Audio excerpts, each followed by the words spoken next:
The conference room was still shaking with applause when the CEO looked across the table and fired the man who had just saved the company from its biggest crisis. Less than 60 seconds earlier, everyone had been celebrating the signing of a deal worth nearly $80 million. Cameras were flashing, executives were smiling, and champagne glasses were being raised. But then the CEO's expression changed. He pushed the signed contract aside, stared at the exhausted single father standing near the window, and coldly told him that his services were no longer required. What happened next would leave everyone in that room speechless.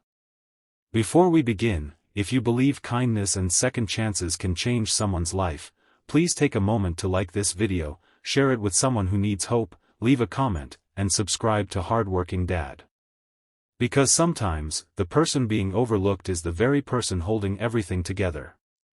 For 7 years, 38-year-old Mateo Callahan had worked at Halcyon Meridian Group, a prestigious international logistics company where polished suits and expensive watches were common, but humility was rare. Mateo never had either. His suits were carefully pressed but visibly old, his shoes had been repaired more than once, and his battered leather briefcase had belonged to his late father. Every morning, he arrived before most executives and left long after the office lights began shutting down. But Mateo was not chasing a promotion anymore. He was chasing something much more important: stability for his 8-year-old daughter, Sienna. Since becoming a single father, every paycheck had a purpose. Rent, groceries, school fees, medicine. A small amount saved for Sienna's dream of someday becoming an architect. Mateo had learned to measure success not by titles, but by whether his daughter went to sleep believing tomorrow would be okay. That morning had started with almost no sleep. Sienna had been nervous about a school presentation, and Mateo had stayed beside her at the kitchen table until nearly midnight, helping her finish a model building made from cardboard and colored paper. At 5:30 in the morning, he had quietly prepared breakfast, packed her lunch, and left a note inside her bag telling her that he was proud of her no matter what happened. Then he took the bus across the city because his car had broken down months earlier and repairing it had become impossible. By the time he reached Halcyon Meridian, his eyes were tired, but his determination was stronger than ever. That day was supposed to be the biggest day of his career. For 11 months, Mateo had been negotiating with North Star Retail Systems, a client large enough to transform Halcyon Meridian's future. Competitors had tried to steal the account twice, and the negotiations had nearly collapsed 3 separate times. Mateo had refused to give up. The final meeting lasted almost 4 hours. Mateo knew every number, every delivery schedule, every concern North Star's executives had raised. When the last document was signed, the room erupted in applause. The deal was worth $78 million over 3 years, and it was the largest contract Halcyon Meridian had ever secured. Mateo stood quietly while everyone congratulated the CEO, Gideon Vale, because that was how things worked at the company. Gideon was handsome, confident, and famous for taking credit before anyone could ask who had actually done the work. Still, Mateo did not care about recognition. He only cared that the contract had been signed. He thought about Sienna's school project and imagined telling her that Daddy had finally done something big. But Gideon had another plan. After the applause faded, he closed the conference room door. His smile disappeared. He told Mateo that the board had decided the company needed a different kind of leadership in the client relations department. Mateo thought he was being promoted. Instead, Gideon slid a termination letter across the table. The words seemed impossible to understand. Mateo asked if there had been a mistake, but Gideon calmly explained that the company was restructuring and that Mateo's position had become unnecessary. The timing was cruel. Mateo had been fired immediately after delivering the largest deal in the company's history. For a moment, Mateo could not speak. He looked at the contract on the table, then at the termination letter, and finally at Gideon. He wanted to argue. He wanted to ask why. He wanted to remind everyone that North Star had specifically requested him as their account manager. But he remembered Sienna waiting for him after school. He remembered the promise he had made to her that morning. So he quietly picked up his old briefcase, thanked the room for the opportunity, and walked out. What no one noticed was that Gideon had already prepared a story for the board. He planned to claim that Mateo had been unreliable, distracted by personal responsibilities, and lucky to have secured the contract. Gideon intended to take full credit for the deal and eliminate the employee who knew exactly how it had been won. But there was one problem Gideon did not know about. The chairman of Halcyon Meridian was arriving that afternoon.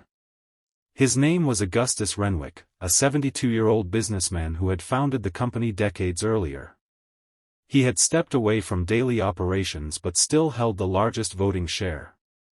Unlike Gideon, Augustus rarely appeared at headquarters.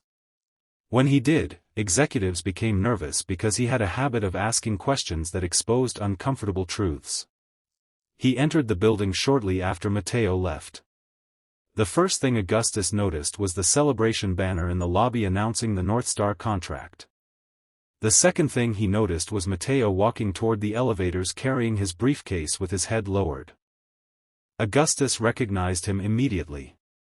Years earlier, Mateo had helped Augustus during a difficult night when the chairman had suffered car trouble outside the company warehouse. Mateo had stayed with him in the rain until help arrived. Augustus had never forgotten that quiet act of kindness. Augustus watched Mateo leave through the glass doors, then turned toward the executives celebrating upstairs. Within minutes, he entered the conference room and asked a simple question: who negotiated the North Star deal?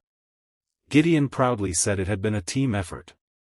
Augustus asked for the negotiation records. Gideon hesitated. Then the chairman asked where Mateo was. Silence filled the room. Someone finally admitted that Mateo had just been fired.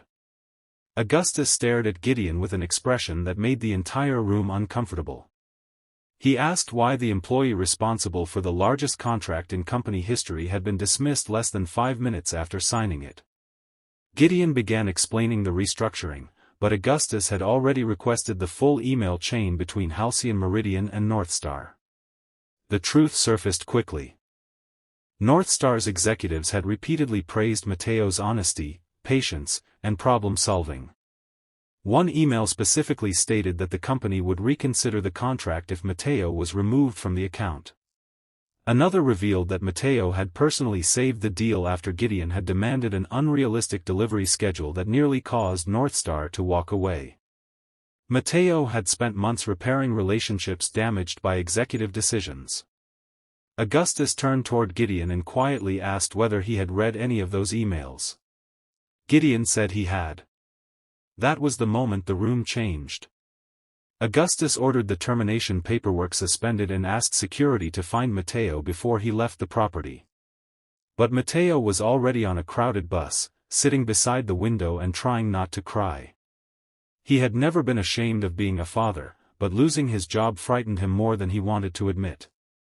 He calculated how many weeks his savings would last. He thought about rent. He thought about Sienna's school. He wondered how he would tell his daughter that Daddy might not be able to give her everything anymore. When Mateo arrived at school, Sienna ran toward him holding her cardboard model. She had received the highest grade in her class. Mateo forced a smile and hugged her tightly. She asked why he looked sad.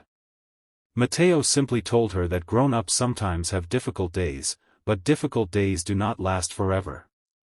That evening, just as they were eating dinner, someone knocked on the apartment door. Mateo opened it and found Augustus Renwick standing there. The chairman had not come to offer pity. He had come to offer truth. He told Mateo that the North Star contract had been secured because of his work, not Gideon's. He told him that the board would investigate everything that had happened. Then Augustus did something Mateo never expected. He apologized. Not because he personally had fired Mateo, but because he had built a company where a hardworking father could be treated as disposable after giving everything he had. Mateo eventually returned to Halcyon Meridian, but not as Gideon's subordinate. Augustus offered him a leadership position overseeing strategic client partnerships. Mateo initially hesitated. He did not want revenge. He wanted to know that the company could become a place where people were valued for more than their titles. So he accepted on one condition: employees with family responsibilities would never again be treated as liabilities. Months later, Halcyon Meridian had changed. Gideon was removed after the board investigation uncovered several other questionable decisions. Mateo introduced flexible schedules for parents, mentorship programs for younger employees, and a policy that recognized the people behind the numbers. He never became arrogant. He still carried his father's old briefcase. He still took Sienna to school whenever he could. And every Friday afternoon, he tried to leave the office early enough to attend her architecture club. One bright afternoon, Sienna presented him with a drawing. It showed a tall building with hundreds of windows. At the top, she had written a simple sentence: "My dad built this." Mateo looked at the drawing for a long time. He knew she did not mean an actual building.